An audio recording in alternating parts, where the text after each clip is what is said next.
안녕하십니까. 여론의 모든 것 여론고수 시즌2 배추도사 배종찬입니다. 여러분들 배추 우리 배추 많이 사랑해 주시고 구독도 꼭 눌러주셔서 응원해 주시면 좋겠습니다. 자, 10,000명 돌파 가자. 네. 많이 도와주시고요. 총선 때도 더 좋은 정보로 여러분들과 뵙도록 하겠습니다. 구독입니다. 감사드립니다. 자, 민주당이 위기다. 총선을 앞두고 민주당 심지어는 내부에서도 이런 이야기가 나옵니다. 아니, 어떤 이야기일까요? 이해가 안 되잖아요. 대통령의 부정평가가 높고 또 선거는 대통령의 임기 중반에 있는 선거는 정부 견제, 정권 심판의 성격이 강한데 그런데 난데없이 무슨 민주당의 위기다? 뭔가 말도 안 되는 이야기처럼 들리거든요. 물론 뭐 민주당에 대해서 여러 가지 이야기들이 또 충돌이 또 내용이 들리긴 합니다만 그래도 우리가 아는 민주당이 어떤 민주당인데 오래됐고 이렇게 생각하실 수 있잖아요. 그런데 지금 한국갤럽에서 나오는 지지율 뭐 제가 말씀드릴 수도 있겠습니다. 화면에 나오는 우리 제공해드리는 이 내용을 그대로 보시면 한국갤럽이 지난 13일부터 15일까지 실시한 조사 결과를 보면 국민의힘이 37%, 그 다음에 더불어민주당이 31%예요. 아니, 국민의힘이 37%, 더불어민주당이 31%입니다. 대통령에 대한 부정평가는 같은 조사에서 무려 58%나 되는데 긍정평가가 29에서 대통령 지지율이 33으로 올라갔다고는 해도 부정이 무려 58이나 되는 상황에서 민주당의 지지율은 31%밖에 안 돼요. 그러니까 58% 중에서 31%니까 17%포인트는 안 들어왔다는 겁니다. 이 핵심입니다. 자, 민주당이 대통령 부정하는 58%가 우리 찍겠지. 그럼. 민주당 찍겠지. 이게 아니라는 거예요. 그러면 이전 선거 같으면 우리가 상식적으로 생각해보면 선거공학적으로 분석하더라도 대통령 부정평가가 저렇게 높으면 게임 끝난 거예요. 그런데 첫 번째 이유가 뭐다? 첫 번째가 총선 구도가 대통령의 지지율은 33인데 국민의힘은 37입니다. 그러니까 국민의힘 지지율이 어느새 약 한 달 전부터는 대통령 지지율보다 더 높게 나와요. 분리가 됩니다. 이 현상이 바로 한동훈 위원장의 프레임 체인지. 그러니까 이번 총선이 윤석열 대 이재명이 아니라 한동훈 대 이재명 또는 윤석열 플러스 한동훈 대 이재명인 거죠.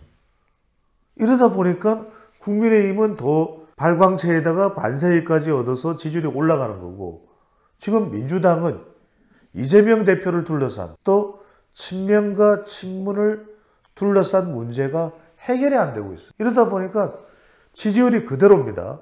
국민의힘은 주저앉았던 지지율이 한 비대위원장이 이제 들어오고 난 이후에 한 위원장이 당을 이끌기 시작하면서는 지지율이 꾸준히 올라가요. 대통령 지지율보다도 국민의힘 지지율이 더 올라가는 이른바 디커플링. 국민의힘으로서는 한 위원장이 견인해주는 지지율이 상당히 고마울 수밖에 없는데 문제는 이제 민주당입니다. 아니, 대통령 부정평가가 저렇게 높은데도 불구하고 지금 한국갤럽 조사에서는 31%면 이건 이번 총선에서 200석이요? 이해찬 전 대표는 정말 까무러칠 일입니다. 이재명 대표도 뭐 151석은 되겠죠?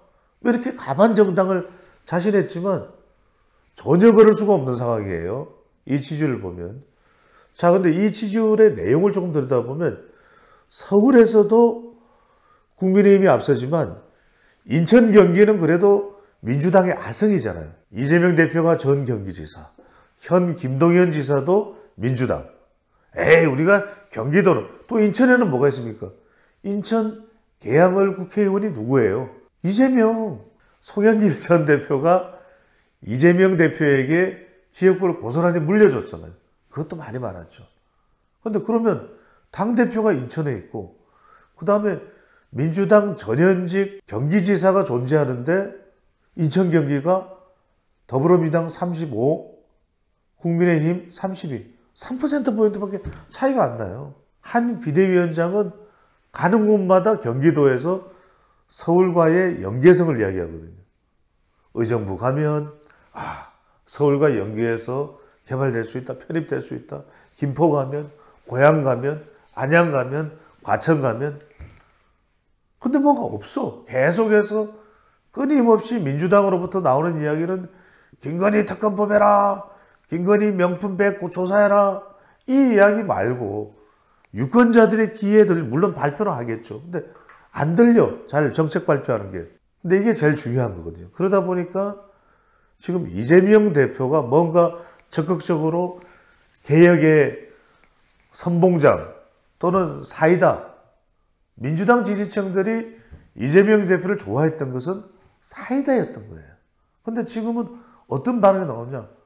이낙연 전 총리를 가리켜서 개혁신당 공동대표를 가리켜서 고구마라고 했는데 지금은 이재명이 고구마다.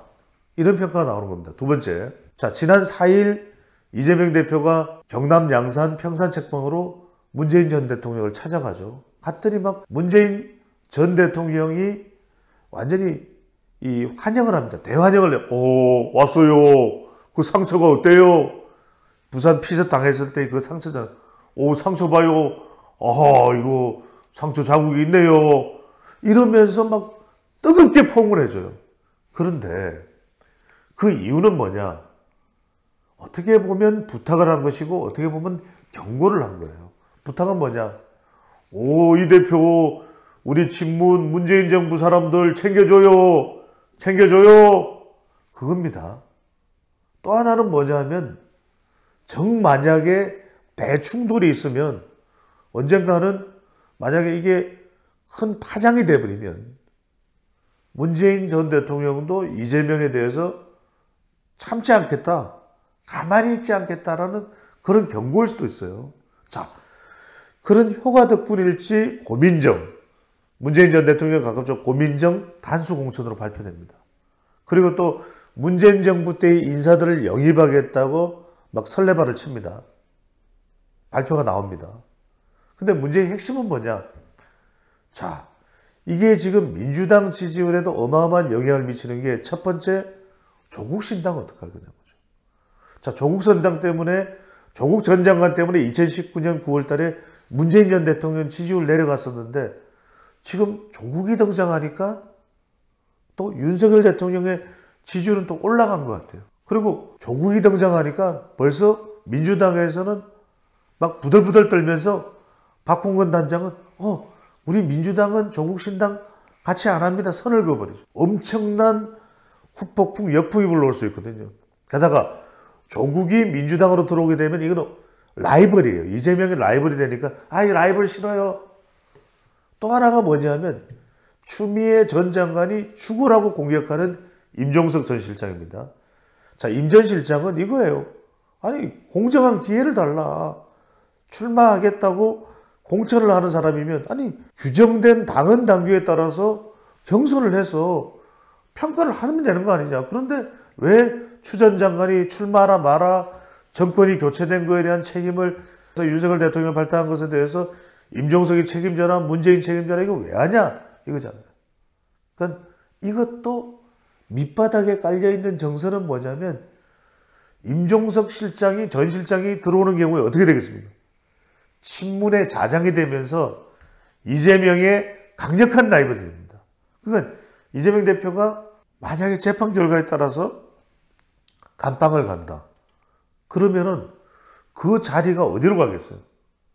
자칫 친명이 단단하지 않으면 아니 임종석 또는 언제 올 줄 안 올지 모르겠습니다만 조국 김경수 이런 사람들한테 가버릴 수도 있는 거예요. 이게 두려운 겁니다. 정치는 결국 세력이기 때문에 이런 현상들이 바로 민주당이 지금 지지율까지 발목 잡혀 있는 가장 큰 이유로 분석됩니다. 배추도사 배정찬입니다.